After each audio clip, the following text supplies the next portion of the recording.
Under a new agreement, the U.S. will gain access to 4 more Philippine military bases, in addition to the 5 the U.S. already uses. The U.S. has put aside over $82 million to upgrade the infrastructure at the Philippine bases. I just want to be clear that we're not seeking permanent basing in the Philippines.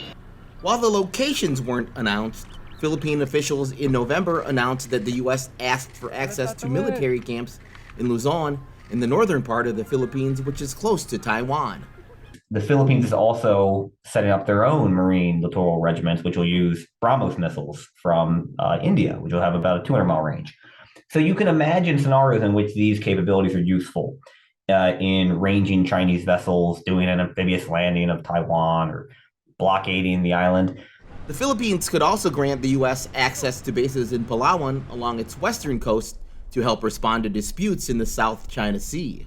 Modernizing that alliance, networking it more with the Japanese and the Australian alliances, fits perfectly into this U.S. overall strategy of leaning more heavily on its allies and making those alliances more equal. China said the U.S. move undermines regional stability and raised tensions in the region.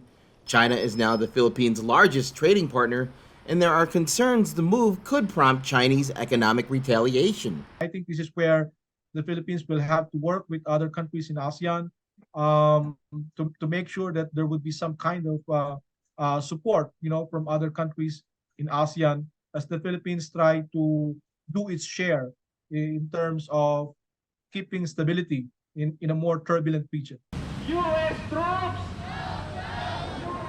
There is some citizen opposition to an increased military presence in the region. Many protesters say an increased military presence threatens to surrender Philippine sovereignty to the United States. Chris Casquejo, VOA News, Washington.